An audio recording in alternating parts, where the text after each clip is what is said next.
समय का मूल्य। एक बार की बात है, एक छोटे से गांव में एक युवक रहता था। वह बहुत आलसी था और काम को टालने की आदत थी।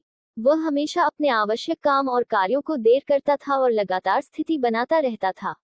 इस परिणाम स्वरूप वह अपने अध्ययन और अन्य क्षेत्रों में अपने दोस्तों और कक्षा के साथियों के मुकाबले पीछे हट रहा था। उसके परिवार और शिक्षकों ने उसे कई बार समय का मूल्य मानने की सलाह दी, लेकिन वह उनकी सलाह को नहीं सुनता था। उसे अपने भविष्य की परवाह नहीं थी और वह अपना समय छोटी छोटी बातों पर बर्बाद करता रहता था। एक दिन उनके गांव में एक ज्ञानी साधु आया। वह अपने ज्ञान और बोध के लिए प्रसिद्ध था। कई लोग उससे मिलना चाहते थे और उससे सीखना चाहते थे। युवक भी उस साधु के पास जाने का निर्णय किया, उम्मीद करते हुए कि वह अपने दोस्तों को हर क्षेत्र में पीछे छोड़ने के लिए कुछ टिप्स प्राप्त कर सकेगा। उसने उस स्थान तक पहुंचकर साधु का इंतजार किया। जब उसकी बारी आई तो उसने साधु को नमस्कार किया और कहा, ओ बेनजीर, कृपया मेरी मदद करें। मैं अपने जीवन में असफल हूँ। मैं अपने सभी दोस्तों, सहकर्मियों और समकालीनों के मुकाबले हर क्षेत्र में पीछे हूँ। मैं उन सभी को पार करना चाहता हूँ और सर्वश्रेष्ठ बनना चाहता हूँ। कृपया मुझे बताएं कि ऐसा कैसे करें। साधु ने उस युवक को दयालुता से देखा और कहा, मेरे बच्चे, तुम्हारी पीड़ा इसलिए है क्योंकि तुम समय का मूल्य नहीं मानते। तुम देर करते हो और अपने मूल्यवान पलों को बर्बाद करते हो, जो तुम कभी वापस नहीं पा सकते। मुझे तुम्हें एक कहानी सुनाने दो, जिससे तुम समय का मूल्य समझ सकोगे। युवक उत्सुकता से साधु की कहानी सुनने लगा। साधु ने जारी किया, एक समय की बात है, एक राजा था जो बहुत ही उदार और दयालु था। वह अपने लोगों से बहुत प्रेम करता था और हमेशा उनकी मदद करता था। एक दिन उसने अपने पुराने साथी से मिला, जो उसके साथ एक गुरुकुल में पढ़ाई की थी। साथी बहुत ही आलसी और गरीब था। उसका कोई नौकरी नहीं था, न ही पैसा और न ही सम्मान। वह हमेशा अपने भाग्य की शिकायत करता था और अपनी समस्याओं का दोष दूसरों पर लगाता था। राजा ने उसे पहचान लिया और उसके लिए दुखी महसूस किया।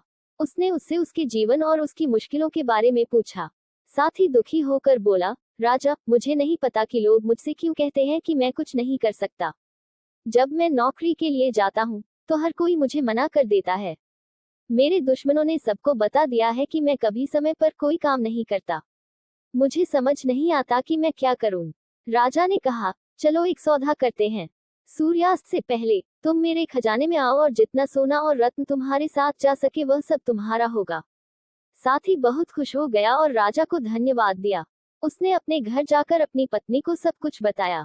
पत्नी भी बहुत खुश थी और कहा, जाओ और अभी सोना और रत्न लाओ। समय तुम्हारे लिए अच्छा है। साथी ने कहा, मैं अभी नहीं जा सकता। मुझे भूख लगी है। पहले मुझे दोपहर का खाना दो। उसकी पत्नी ने जल्दी से कुछ खाना बनाया और उसे खिलाया। वह धीरे धीरे अपना खाना खाता रहा, सोचते हुए कि उसके पास खजाने को पाने का बहुत समय है। खाना खाने के बाद उसको नींद आए और उसने कहा, मुझे थोड़ी देर के लिए सोना चाहिए। मैं जागृति में हूँ। वह अपने बिस्तर पर लेट गया और आंखें बंद कर दी। उसने सोचा कि वह कुछ देर के लिए ही सोएगा, लेकिन उसने 2 घंटे तक सो दिया। जब वह जागा तो देखा कि दिन का समय बीत गया है। उसने कुछ थैले उठाए और राजा के खजाने की ओर चला। रास्ते में सूर्य उज्ज्वलता हो रही थी और उसे गर्मी महसूस हो रही थी। उसने सोचा, मुझे कुछ आराम करना चाहिए और फिर आगे बढ़ना चाहिए। वह एक पेड़ के नीचे बैठ गया था। हल्की सी हवा चल रही थी और यहाँ का मौसम बहुत ही सुहावना था। जैसे ही वह आराम करने बैठा, उसकी आंखें बंद हो गईं। वह फिर से 4 घंटे तक सोता रहा। जब वह जागा तो देखा कि शाम हो रही है और सूर्यास्त होने वाला है। उसने जल्दी में उठकर महल की ओर दौड़ा। कुछ समय बाद उसने अंततः महल तक पहुंचा, लेकिन तब तक बहुत देर हो चुकी थी। सूर्य डूब चुका था और उस वक्त महल के द्वार बंद हो चुके थे। आलसी आदमी वहां निराश होकर खड़ा था। उसने सोने का मौका खो दिया था क्योंकि उसने अपना समय का मूल्य नहीं माना था। साधु ने कहानी को समाप्त किया और युवक की ओर देखा। युवक गंभीर हो गया था। उसने अपनी गलती को समझा और शर्मिंदा महसूस किया। उसने साधु का आभार व्यक्त किया और अपने आप को बदलने का निर्णय किया। उसने समय का मूल्य समझ लिया और लाभान्वित होने का वचन दिया। वह अपने घर वापस गया और अपने लक्ष्यों पर कड़ी मेहनत करने लगा।